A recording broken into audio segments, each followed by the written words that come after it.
Olá pessoal, hoje iremos introduzir os conceitos, uma breve introdução sobre os quarks, uma partícula elementar descoberta na década de 60 por German, que mudou completamente a maneira de estudar física de partícula, cronodinâmica quântica, etc. Tá? Antes desse vídeo, se inscreve no canal, deixa o like e sem mais enrolação, bora pro vídeo. Introdução. A primeira partícula, vamos dizer assim, não é que a primeira partícula, lógico, foi a primeira partícula, foi descoberta por Thomson realmente, só que, vamos dizer assim, o divisor de água, onde tudo começou, o estudo de física de partículas, surgiu com Thomson, tá? Em torno de 1808, quando mesmo descobriu o elétron. Tá? Nessa figura, o elétron seria essas partículas negativas. Para ter uma ideia, primeiro o elétron, 20 anos depois veio os prótons, tá? E logo em seguida foi descoberto mais partículas e outras partículas e outras partículas.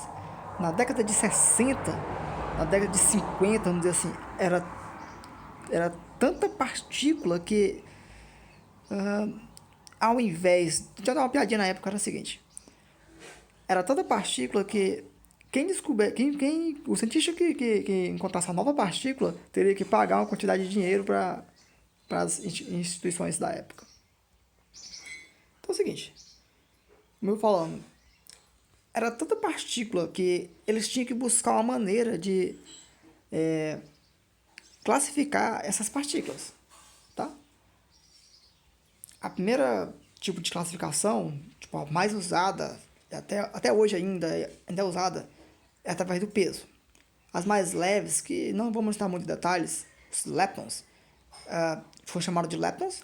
Tá? No meio chamaria de baryon, de mesons, mesons, e as mais pesadas seriam os baryons. Tá? Só que começou a encontrar esse tipo de classificação por peso começou a ter falhas. Porque é o seguinte, os mesons são partículas com spin inteiros e os baryons são partículas com spin fracionados. Tá?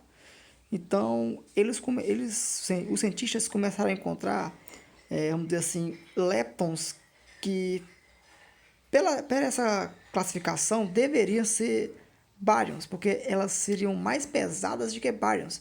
Então, esse tipo de classificação por peso começou a cometer erros. Tá?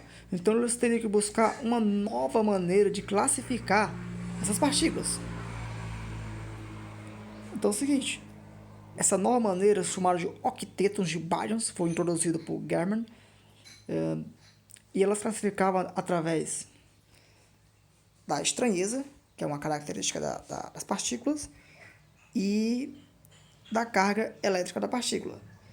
Só, tá? É o seguinte, tem os octetos de baryons e tem os octetos de mesons, tá?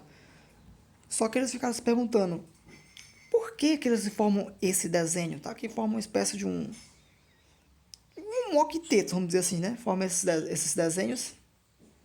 Todos formam esses desenhos de baryons, os mesons.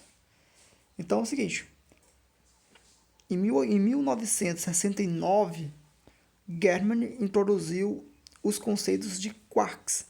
Tipo, a única maneira dessas partículas formar esses padrões seria que ela fosse formada por quarks. Tá? Então é o seguinte, os baryons, que são as partículas mais pesadas, seriam formadas por 3 quarks. E os mesons seriam formados por 3 quarks. Tá? No caso, os baryons são formados por 3 quarks e os mesons são formados por um quark e um antiquark.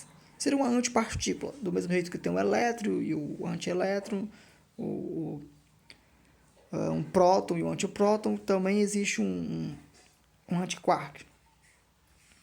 Nessa figura tá? Apesar dos quarks ter essas cores, verde, azul e vermelho, os quarks em si eles não têm cor, tá? Eu vou explicar isso daqui a pouco, mas antes, duas coisas para ser explicado. Essas cores, tá?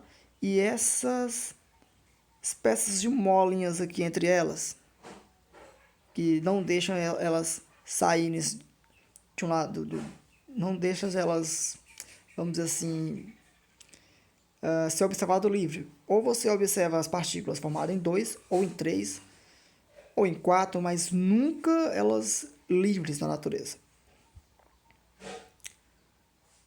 Vamos lá, vamos explicar o conceito de cor. Quarks, tá? Os quarks, hoje sabemos que existem 6 tipos de quarks: amp, down, charme, estranho, tá? Top e bottom. Ou seja, podemos simplesmente chamar elas de U, D, C, S, T e B, tá? E como foi falado nos slides anterior, os baryons são formados por quarks, por combinações de quarks, tá? Ou seja, que no caso aqui desse báryon aqui, é um quark U, D, U. Tem um princípio na física chamado princípio de exclusão de Pauli, que ele falou o seguinte: partículas idênticas, tá, com spin fracionados, vamos dizer assim, não pode ocupar o mesmo estado. Ou seja, a mesma, vamos dizer assim, a mesma partícula, não pode ocupar a mesma partícula. Nesse caso, ó, temos um quark, dois quarks D, né? No caso seria 2 elétrons para cima. Esse também seria para cima, tá? Não. Esse seria para cima, esse seria para baixo, né? Não pode ocupar o mesmo. E esse seria, tanto faz, ou para cima ou para baixo. Não teria problema em escrever para cima ou para baixo, já que é um quark diferente. No entanto, não poderia ter quarks formados, vamos supor, por 3 quarks S, 3 quarks estranhos, tá? No entanto, essa partícula existe. Tá? Então, a maneira que eles encontraram para diferenciar um quarks desses outros foram colocando partículas, foram cor nelas. Tá? A semelhança de ser essas cores verde, vermelhos e azul é pelo simples fato que quando elas se juntam, elas ficam brancas. Tá? De fato, todas essas partículas elas são neutras em cor. Tá? Os quarks têm cor, mas as partículas não têm cor. E essas molinhas que eu acabei de falar, elas são os gluons. Os gluons é que transmite as cores. Tá? Eles transmitem as cores de um quarks para o outro e gerando a força forte que não deixa um quark se desligar de um outro. Então é o seguinte, antes tinha N partículas, agora foi resumido apenas em uma pequena tabela chamada de modelo padrão. Tá? No caso aqui temos os quarks, os leptons, os 6 leptons, 6 quarks, os bósons e o bóson de Higgs, que é responsável pelo transmitir a matéria, a massa do universo. Então é isso, pessoal. Obrigado por assistir o vídeo.